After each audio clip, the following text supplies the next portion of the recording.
நீ மனிதர்களுக்கு பயப்பட வேண்டாம், அவர்கள் வார்த்தைகளுக்கு அஞ்ச வேண்டாம்.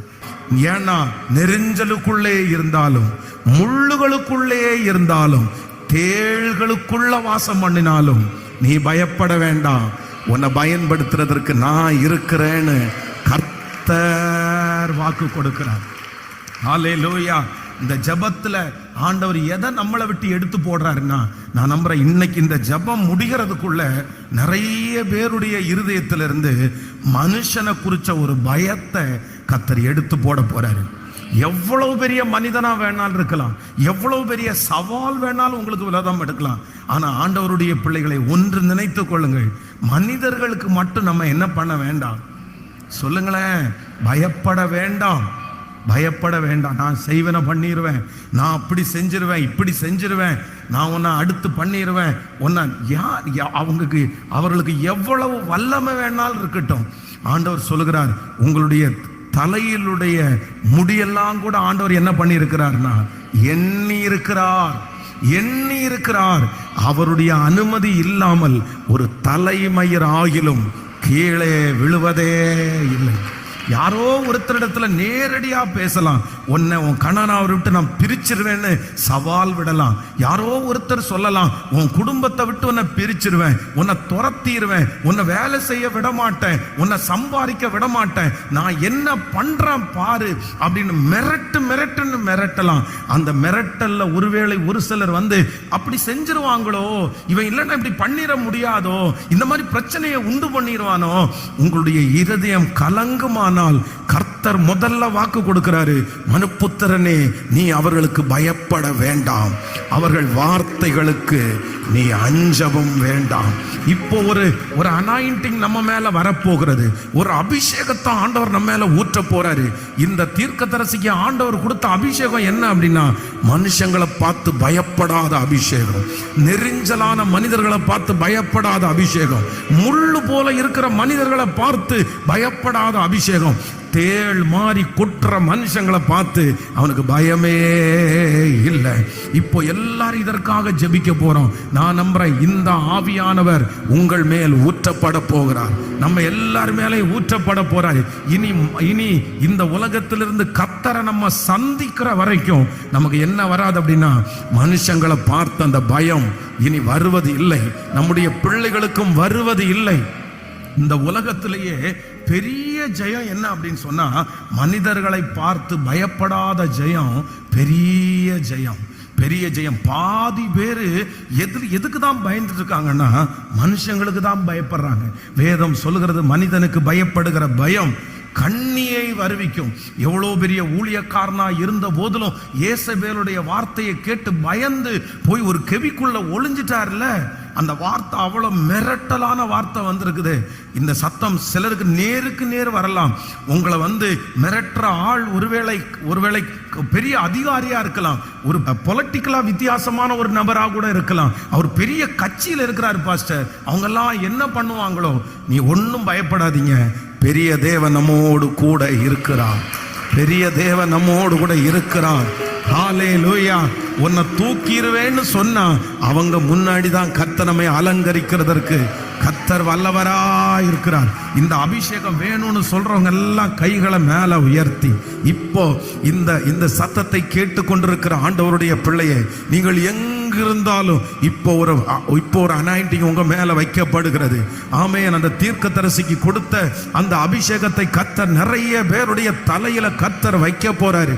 பாஸ்டர் நீங்க சொல்றது உண்மை பாஸ்டர், என் பிள்ளை ஒரு மூலையில ஒதுங்கிட்டான், அவனுக்கு யாரையுமே எதிர்கொள்றதுக்கு தைரியம் இல்லை, கூட படிக்கிற இடத்துல அவர்களை எதிர்கொள்றதுக்கு தைரியம் இல்லை, டீச்சரை எதிர்கொள்றதுக்கு தைரியம் இல்லை, பயப்படுறான் பாஸ்டர், பயப்படுறா பாஸ்டர், அவங்க ஒன்னும் பண்ண மாட்டாங்கன்னு சொன்னா கூட அவனுக்கு புரிய மாட்டேங்குது.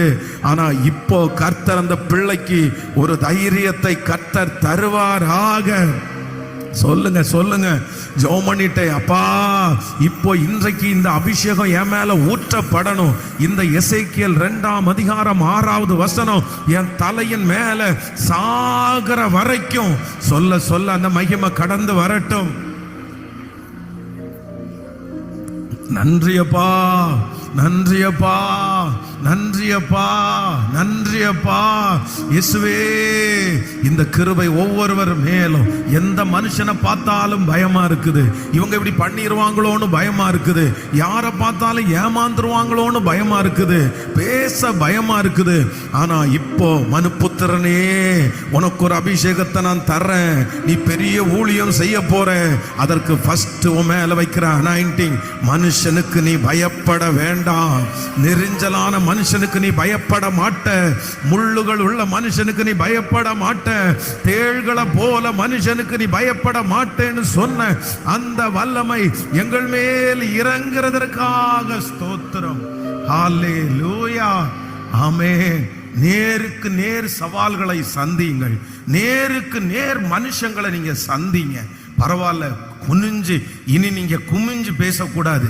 நீங்க எப்படிதான் பேசணும் அப்படின்னு சொன்னா, நிமிர்ந்து பேசணும், பெருமையோட பேச வேண்டாம், தலக்கணத்தோட பேச வேண்டாம். ஆனா எப்படி பேசணும் அப்படின்னு சொன்னா, சில நேரத்துல வெளியில சாதுவா பேசினாலும் உள்ளுக்குள்ள சிங்கத்தை போல தைரியமா இருக்கணும்.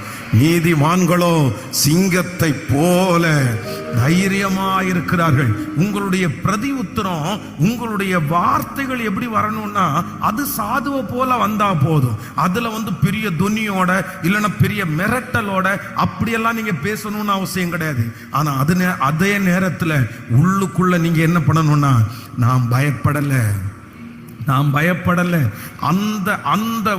அந்த ஒரு லெவலுக்கு கர்த்தர் உங்களை கிருபையாய் கொண்டு வர போறாரு.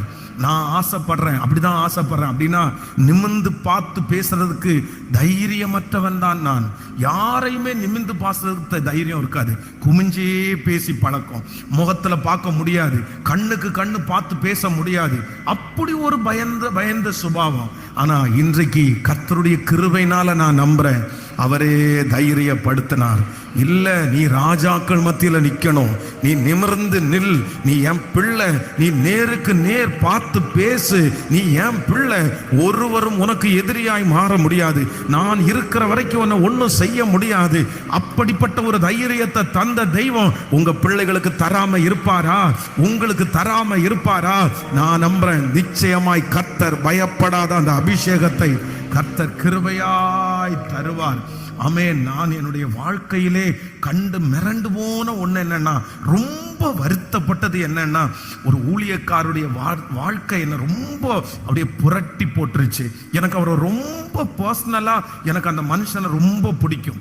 அவர் ஒரு சபை வைத்து நடத்துகிறவரெல்லாம் கிடையாது, இல்ல ஒரு இவாஞ்சலிஸ்ட் அந்த மாதிரிலாம் கிடையாது. அவர் என்ன பண்ணுவார்னா, நிறைய சுவிசேஷத்தை சொல்லுவார். நம்முடைய திருச்சபையில் நடக்கிற 21 நாள் அந்த வாக்குத்தத்த அட்டையை எப்படியும் ஒரு 200-300 கையில வாங்கிடுவாரு. வாங்கிட்டு போய் எப்படியாவது மாதத்திற்கு ஒரு 10 பேரையாவது சந்திச்சிடுவாரு. சந்திச்சு அவங்களுக்கு அந்த வாக்குத்தத்தத்தை கொடுத்து சுவிசேஷம் அறிவிப்பாரு. அப்போ கடைசியா அவர் ரொம்ப கஷ்டப்பட்டு இருந்தாரு. ஒரு நாள் எனக்கு ஒரு ஷூ இல்லைன்னாரு. அப்ப நான் தான் ஒரு புது ஷூ வாங்கி வச்சிருந்தேன், அதை அவருக்கு கொடுத்தேன். இந்த மாதிரி நிறைய அவருக்கு அப்படியே ஹெல்ப்பும் பண்ணி அந்த ஊழியம் போயிட்டே இருந்துச்சு. திடீர்னு ஒரு நாள் அவரை என்னிடத்துல கூட்டிட்டு வர்றாங்க. கூட்டிட்டு வந்தா என்னை பார்த்த உடனே இந்த சர்ச்சில் ஓரமா ஒரு மூலையில ஓடி ஒதுங்கிட்டாரு. பிரதர் வாங்க, நான் தான் அப்படின்னு கூப்பிடுறேன், வரமாட்டேங்கிறாரு. கை அப்படியே நடுங்குது, கண்ணெல்லாம் அப்படியே ஆடிட்டே இருக்குது. என்ன ஆச்சு அப்படின்னு கேட்டா, பயமா இருக்கு, பக்கத்துல வராதீங்க. எனக்கு அப்படி பார்க்கவே முடியல. சரி, இவருக்கு ஏதோ பிசாசு தொந்தரவா அப்படின்னு கேட்டா ஒண்ணுமே இல்லை. அப்போ அவரை கூட்டிட்டு வந்த நபரிடத்துல கேட்டேன், என்னன்னே தெரியல பாஸ்டர், திடீர்னு இப்படி பயமாயிட்டாரு, தூங்க மாட்டேங்கிறாரு, எதோ யோசிச்சிருக்கிறாரு, உளர்றாரு அப்படின்னு. சரி, நான் உடனே ஜோம் பண்ணிட்டு ஒரு சைக்காலஜி டாக்டரை போய் பார்த்துட்டு ஒரு 2-3 டேஸ் ட்ரீட்மெண்ட் கொடுத்து அதுக்கப்புறம் கொஞ்சம் தெளிவாய் கூட்டுவாங்க அப்படின்னு சொல்லி 2-3 நாள் தாண்டி திரும்பி வந்தாரு. ஏன் பிரதர் இப்படி இருக்கிறீங்க? என்ன பிரதர் உங்களுக்கு ஆயிடுச்சு? நீங்க பெரிய ஊழியம், நல்ல ஊழியம் செஞ்சுட்டு இருந்தீங்களே. அது ஒன்றும் இல்லை, கோயம்புத்தூர்ல நம்ம இந்த சாஸ்திரி ரோடு இருக்கு பாருங்க, அந்த சாஸ்திரி ரோடுல ஒரு கேங்கு, அப்படின்னா அந்த பசங்க தண்ணி அடிச்சுட்டு இந்த சிகரெட் அடிச்சுட்டு ஒரு கேங் அந்த ரோட்ல உட்கார்ந்து இருக்காங்க. இவர் அந்த இடத்துல ரோட்ல ட்ராக்ஸ் எல்லாருக்கும் கொடுத்துட்டே இருந்திருக்காரு. அந்த டைம் கரெக்டா, அந்த டைம் என்னன்னா, கோயம்புத்தூர்ல ஒரு மனுஷனை வெட்டி கொன்னுட்டாங்க. ஒரு கட்சியில் இருக்கிற மனுஷனை. அதுக்கு 144 போட்டாங்க கோயம்புத்தூர்ல, உங்களுக்கு எல்லாருக்கும் தெரியும்னு நினைக்கிறேன். அது ஒரு பெரிய பூகம்பமா வெடிச்சிட்டு இருந்துச்சு. அப்போ அவர் இறந்து போன, அந்த மனுஷன் இறந்து போன அந்த டைம், இவர் கொடுத்துட்டு இருக்கும்போது அந்த கேங்கில் இருக்கிற ஒரு பையன் இவர்கிட்ட ஒரு சின்ன ஒரு கத்தியை ஒன்ன காமிச்சு, இந்த பாரு ஒருத்தனை போட்டுட்டோம், அடுத்து ஒன்னதான் நாங்க போட போறோம். சும்மா விளையாட்டுக்காக மிரட்டுறதற்காக இவர் பயப்படுவார்னு நினைச்சு அந்த கத்தியை காமிச்சு அடுத்து ஒன்னதான் போட்டுருவோன்னு சொன்ன அந்த வார்த்தை கேட்டு பயப்பட்டு யோசிச்சு இவனும் நம்மளை போட்டுருவானோ, இவனும் நம்மளை கொன்றுவானோன்னு நினைச்சு அந்த தெருவுக்கு போறதை விட்டுட்டாரு, கடைக்கு போறதை விட்டுட்டாரு, பழகிறத விட்டுட்டாரு. ஒரு ரூமுக்குள்ளேயே அடைஞ்சு மனநலமா பாதிக்கப்படுகிற அளவிற்கு கொண்டு வந்து விட்டுருச்சு அவரை. இதற்கு காரணம் என்ன அப்படின்னா, மனுஷனுக்கு பயப்படுகிற பயம், மனுஷனுக்கு பயப்பட்டதுனால. அதனால ஆண்டவருடைய பிள்ளைகளே, இன்றைக்கு ஒருவேளை இந்த சூழ்நிலையில நீங்க இல்லாம இருக்கலாம், ஆனா என்னைக்காவது இப்படிப்பட்ட ஒரு சூழ்நிலைக்கு உங்களை கர்த்தர் அந்த பாதையில் உங்களை நடத்துவாரனா, அன்னைக்கு கிடைக்க வேண்டிய பலனை கர்த்தர் இன்றைக்கே உங்களுக்கு தருகிறார். இனி எந்த மனுஷனுக்கும் பயப்படாத ஒரு கிருபைய.